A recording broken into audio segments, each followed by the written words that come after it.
皆さんこんにちは。寺子屋忍者の岩沢です。今日は紀尾井町のこちらの福田屋さんへお邪魔しております。ではこれから中に入りたいと思います。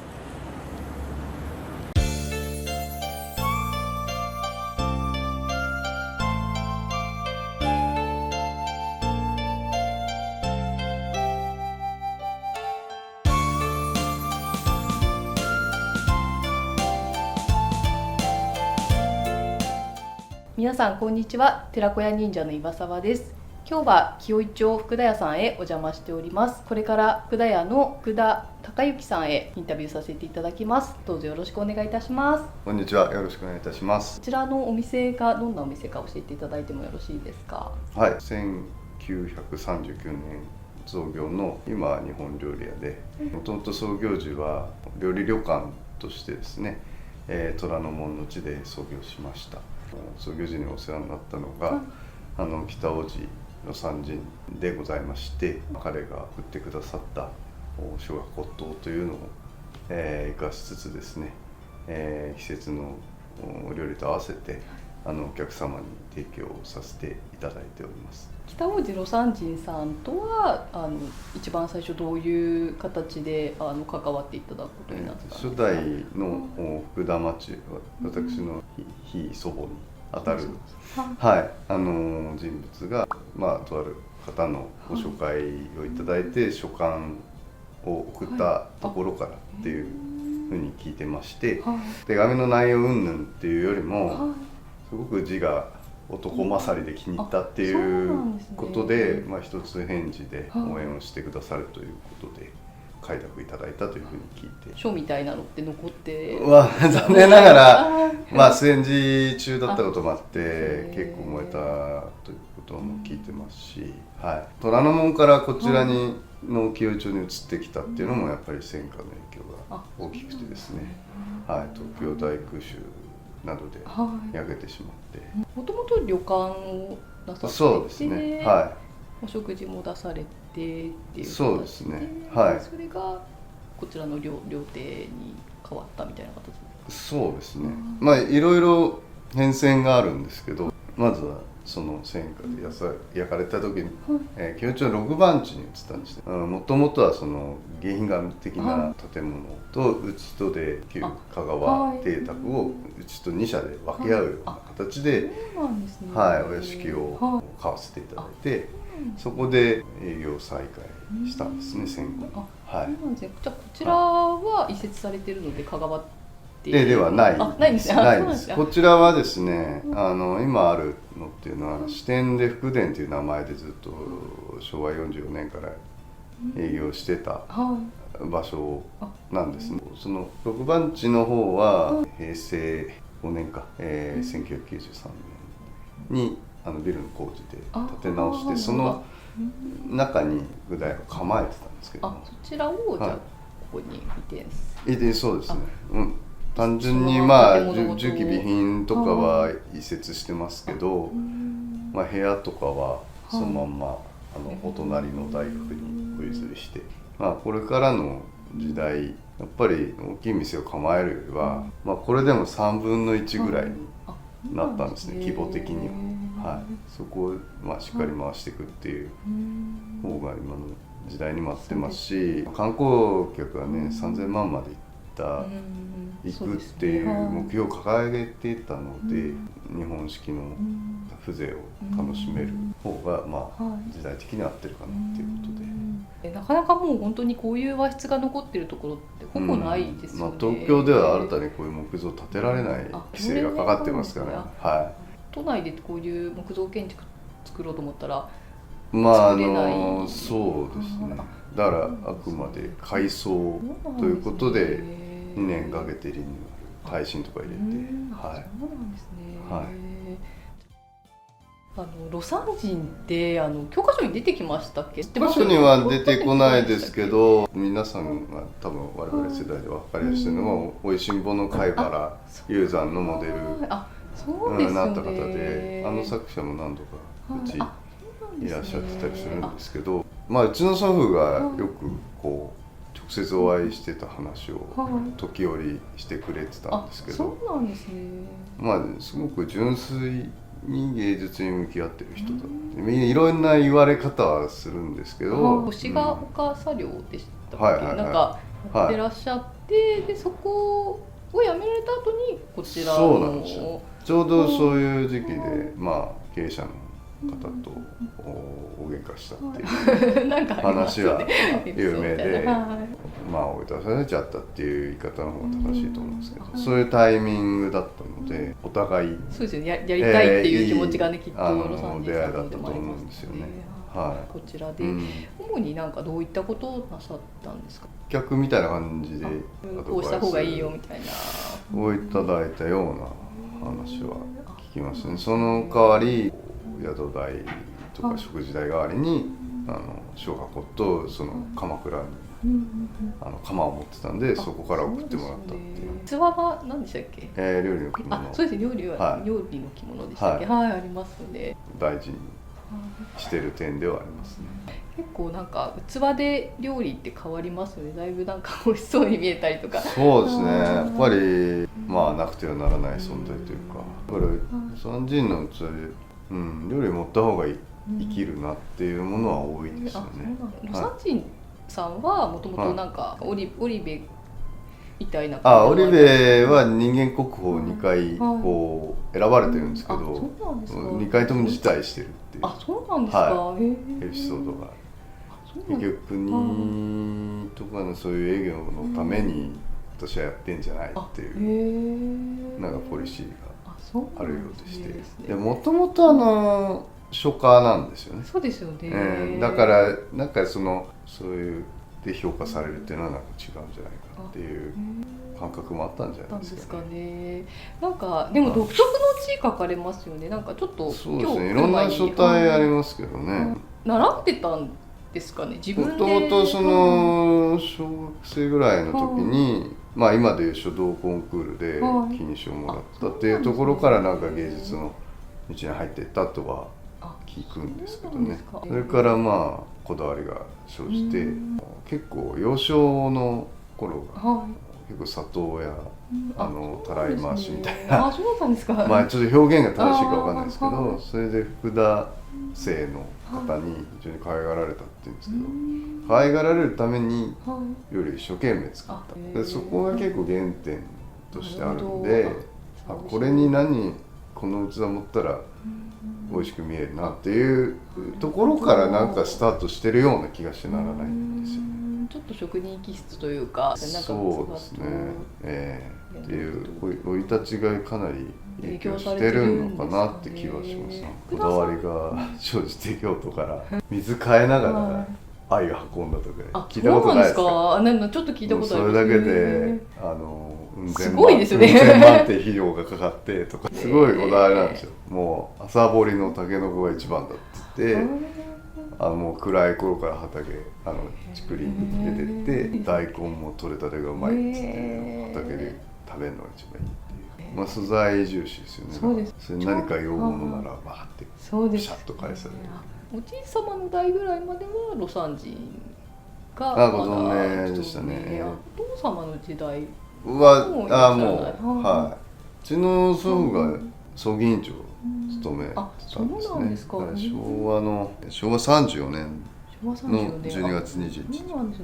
ジストマっていうのも覚えてるんですけど、タニシとか大好きだったんで。そうなんですか。その毒素が肝臓溜まっちゃって、そうなんですか。まあ腎臓結局悪くしちゃって。タニシの毒素ってまあタニシ、そうですね、そういうのがまあ重なったんじゃないですかね。魯山人さんは結構海外とかにもすごい行かれてたのかなって、結構本読んでも思って、なんかドゥルチャルダンフランスなんじゃないですか、すごい有名な。なんかあそことかも行かれたりされてるんです。エピソード有名ですよね。鴨の血のソースが合わないから持ってきた醤油と粉わさびで食べちゃったって言って、すごいですよね。激怒されてとかね。かなりなんかやんちゃというか、普通の人だと遠慮しちゃうようなの結構すごいことされてますよね。まあそういうふうに言わせればそれがより美味しく食べようっていうだというようなことも言ってましたけどね。おじい様の代とかだともともとひいおばあ様が、ね、ロサンゼルスさんのあれだったんで、まだお子さんぐらいの頃からあれだったんですかね。そうですね。でも実はひい祖母と言いながらも子供がいなかったんで、そうなんですね。まあ長女と末っ子次男7人兄弟いたんですけど、っていう関係でまあ20歳ぐらい離れてるんですね。あったから多分20代ぐらいだっていうふうに聞いてますけど、そうなんですね。まあ子供にはすごく優しい人だったっていう。そうなんですね。ずっと20代ぐらいからロサン人が亡くなるまでそうですね、ずっと通っていただいてたって。海外帯同したのかなっていう話なんとなく聞いてて、ピカソがすごい気に入ったシノの器があるんですけど、そういうのを譲っていただいたり、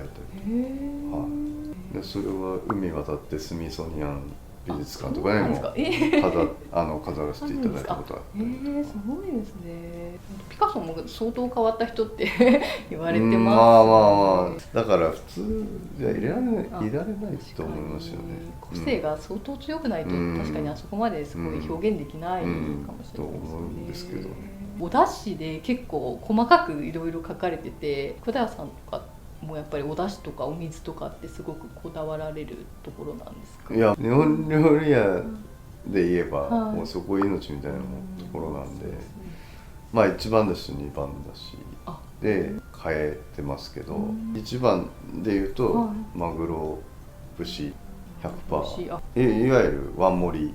で使うのはそれがベース。これからだと貝が出てくるんで、ハマグリの出汁をしたりとか、ご飯とかもお水とかってなんかこだわりですか？そうですね。じゃあ水も一つの水じゃなくて用途に合わせて、複数いろいろ使って面白いですね。入ってみてそういうのがあるんだって、別に料理の道歩んできたわけじゃないので。そうなんですね。じゃあなんかそういう専門学校行かれてとかは全然なく、全く料理人的な仕事は全くやってなかった。そうだったんですね。代々そうだったんで。そうなんですか。そういうもんだと。福田町さんの時代からちょっと料理長はそうですね。料理長で言ったら5代目なんですよ。なんかこういうところの料理長っていうのもなんかすごいあれですよね。なかなかその料理の世界で言ったらすごいなかなか簡単になれないというか、なんかミシュランとかもありがとうございます。はい。まあ創刊から16年連続で2つ星をいただいてまして、非常にありがたいことですね。ミシュランに乗ってからとかって変わられたこととかってありますか？一番は海外のお客様が増えたってことですね。来日される方はかなり見られてきていらっしゃるなって思いますね。ホームページとかね、YouTube とかでもすごいミシュランいろいろやってますよね。福田さんもね出られたりとか。そう、まあありがたいことに。16年ってすごいですね。もうずっとじゃあ16年間変わらず2つ星でっていう。もう本当ありがたいことで。すごいですね。あれって一番最初ってお知らせとか来るんですか？どういうふうに知るんですか？まあ譜面調査なんで知る由はないんですけど、いらっしゃった後に連絡が来るって感じですかね。一番最初ってミシュランが日本に上陸する時ってなんかミシュランって何みたいなね、すごい結構ねなんかすごいあれでしたよね。うちの母親が海外長かったんで、ものすごい有名なガイドブックだっていうワクワク感はすごかったですよね。でうちが一番嬉しいというのは3回いわゆる料理長シェフが変わってるんですよ。確かにそれでも乗せていただいてるっていうのは一つ嬉しいことかな。本人たちはプレッシャーだと思うんですけど。結構海外の方とかいらっしゃるようになりましたか？あんまり変わらない。相当増えましたね。そうなんですね。じゃあやっ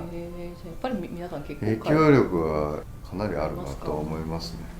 創業ってそうすると何年になられる？今年84年目を迎えて。じゃあ福田さんがねご存命の間に100周年いくかもしれないですよね。可能性かなり高いですよね。頑張りますね。16年ぐらい。だんだんやっぱり飲食とかもね結はい構本当にサイクルが早くて、うんね、すぐに結構美味しいって言われてたり評判なお店でもね結構何年かしちゃうとかってありいやますけど、続けるのがやっぱ難しい時代になってきましたよね。来てますよね。あお客様の思考もどんどん変わっていくし、まあ日本人特有のこう熱しやすく冷めやすいみたいなところもねやっぱ感じる局面は多いし、は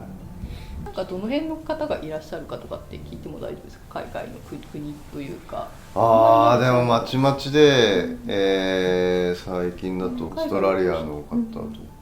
香港、シンガポールとか、なんとなくですけど、中国はああいう状況なので、中国から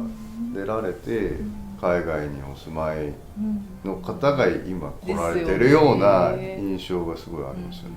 なんか好みとかって日本人のお客様と海外のお客様って違いますか？うちも海外の方向けっていう、まあ料理区分を作ってたあ、そうなんですね。時があって、まあでも今はもう若干そっち寄りにしようっていう話が、やっぱり分かりやすいものがいいのかな。例えば肉とか天ぷらとか、天ぷらとか、はい、天ぷら好きですよね。そういう分かりやすいものを出された方がお喜びになるというか、ザ・日本料理みたいな。そうですよね、はい、なんか日本人って結構あん肝とかそういうなんですか、ちょっと肝っぽいものとか好きだったりするじゃないですか、はいはい、海外の方って食べられます？難しいですよね。全く食べないかと言われるとそうでもないし、まあ、お国の傾向とかもありますよね。まあ、フォアグラに近いんで、ヨーロッパ系の方は召し上がってもアジア系の方はちょっとみたいな。メニューって月ごとですか？まあ月ごと、基本的には月替わりにしてまして、はい、3月だとひな祭りで、うちはもう3月3日以降はもう献立変えちゃうんですけど、そういうところで楽しんでもらえる工夫は、まあ常に、行ってる。福田屋さんのお料理で福田さんが一番好きななんかお料理とかってあるんですか？思い入れのなんか。まあハマグリ塩仕立てっていうお椀が僕はうちのお椀の中で一番美味しいなと思ってます。先週もちょっと宮崎の方行ってきたんですけど、養殖のフグを加工してる会社さんに行ってきて、三井水産さん。あ、そうなんですね。はい、結構いいフグ出してくれる。養殖は養殖でいいところはもう安定供給できるんで。フグ一度こちらのいただいて自宅でありがとうございます。はい。なんかちょっと違いました普通のフグと。まあ小ぶりなんですよね。本当に天然の大きいのだと4キロとかあるんですけど、まあ安定して 1.5 キロぐらいの。なんかでもやっぱり食材が違いますよね。なんかお弁当コロナの時に結構お弁当いろんなところが出されてて、なんか開けた瞬間に香りがすごいいい香りがしたのがすごい福田屋さんのお弁当が一番すごい香りがして、なんであんなに香りがするんだろうってすごい不思議だったんですけど。コロナになって始めたわけではなくて、仕出しの仕事って結構やってたので、まあ、松花堂お茶会で出させていただいたりとか、まあ、そういう経験があったので、そういう香りをつけるとか、そういうところは意識、ちょうど春時期だったんで、はい、それでやってみたらどうだろうかと。ただ休んでの仕事があった方がいいなと思ったんで、はい。コロナって結構影響やっぱりありました？相当大きかったですね。まあ営業するなっていうスタンスでしたから、だからまあその中でできることで一生懸命やろうかっていう。なんかこういう雰囲気でなんかお食事することって最近もうないじゃないですか、めったに。個室でとか、座敷でとか。そうですね。なんか結構その星が例えばミシュランさんとかでも星がついているようなところでも。なんか本当に普通のテーブル席だったりとかっていうところも入って結構多いじゃないですか。そうするとなんか物足りないじゃないですけど、やっぱりこういうところの方が思い出に残るというか、なんかちょっと違いますよね。それはあるかもしれないですね。まあ合理的なんですよね。そのカウンターだとか、テーブル席にしてるっていうのはやっぱりサービスしやすいし、やっぱりお客様の状況が見やすいんで、まあ、結構店側の視点に立つと、はすごく合理的な面が多いです。中井さんってすごいなって思ってて、なんか閉じてるじゃないですか、基本的に。だからあんまりわかんないけど、すごいいい頃合いになんかこう持ってきてくださったりとかするじゃないですか。召し上がってるスピードとか、会話の内容とか見ながら状況判断してこう出したり、それだけついたりとか。あとなんかこういうね料亭さんとかって外で他のお客様に会わないとか、そうですね、そういうふうに、ね、されてますよね。なんかうっかり出てっちゃう人とかいるじゃないですか。もう止めますからね。もう部屋から出ないでください。昨日もとある、要人の方が来られたんですけど、海外でもう絶対出るなそうですよね、そこを徹底しないともう信頼関係がなくなっちゃうんで、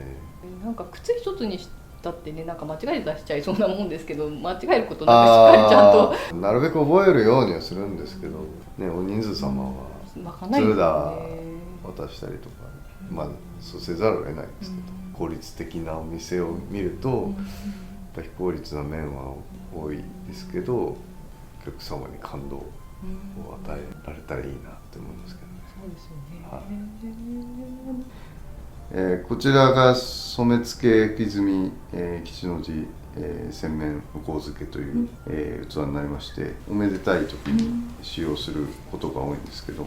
向こう漬けというようにお刺身を盛り付けることが多いですね。特徴としましては、この吹き積みが細かくこうされているのと、お料理を食べていくと吉の字が見えておめでたい気分に。吉の字が、本当だ、吉の字がめでたい気分になるということと、裏側に烙印がされてまして、この四角いの字が2つ並んでると思うんですけど、結構前に、作られた作品だということがこれによって分かるんです。昭和14年ですから、結構魯山人さんが、年を召してからこう会ってるので、なかなかこういう勢いのある時にある器っていうのは少ないんですけど、そういうところからも年代が伺えるっていうのが面白いところかなというふうに思います。こちらが織部しのぎ手四方鉢と言いまして、織部で人間国宝2回指